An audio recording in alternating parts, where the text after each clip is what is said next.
O mais forte e mais fraco dos homens. Esses são alguns destaques do capítulo 54 do livro Os Escolhidos. Nos primeiros anos da opressão dos filisteus nasceu Sansão. E o anjo, antes de ele nascer, deu instruções com relação aos hábitos, tanto da mãe, sobre como também os hábitos da criança, como ela deveria cuidar dele. Vemos aqui que os hábitos da mãe influenciam o filho para o bem ou para o mal. A mãe deve ser controlada por princípios, ter temperança, renunciar a si mesmo, para que o filho se desenvolva da melhor forma. Por ordem de Deus, a mãe tem a solene obrigação de exercer o domínio próprio. O corpo, ele deve ser servo da mente e não o inverso.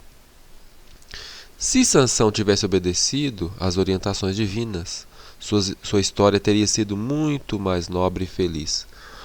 Foi o relacionamento com os idólatras que perverteu seus bons costumes. Zorá ficava bem próximo do território filisteu. Zorá era a cidade de Sansão. E ele então se misturou, fez amizade com os filisteus.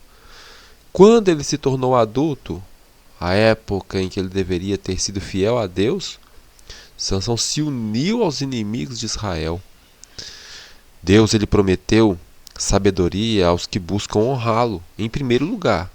Mas não existe promessa nenhuma para aqueles que decidem agradar a si mesmos. Satanás busca constantemente exercer o seu poder sobre o povo de Deus, levando-os a se unirem aos seus súditos, aos súditos de Satanás. Para conseguir isso, ele se esforça para despertar sentimentos impuros no coração.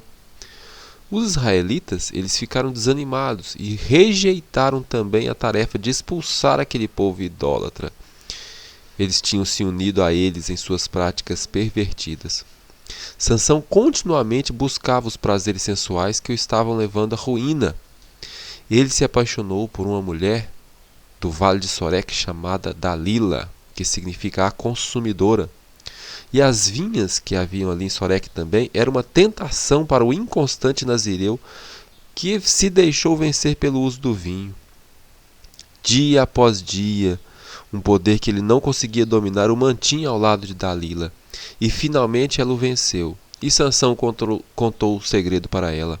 E enquanto o guerreiro dormia, os filisteus vieram e cortaram as suas pesadas tranças, furaram seus olhos e o levaram para Gaza. Ali, ele foi preso com correntes, obrigado a trabalhar forçadamente, e ele aprendeu ali mais sobre a sua fraqueza do que jamais soubera antes. As aflições pelas quais passou o levaram ao arrependimento. Como Sansão cedeu à tentação, sua missão foi cumprida em meio à derrota, escravidão e morte.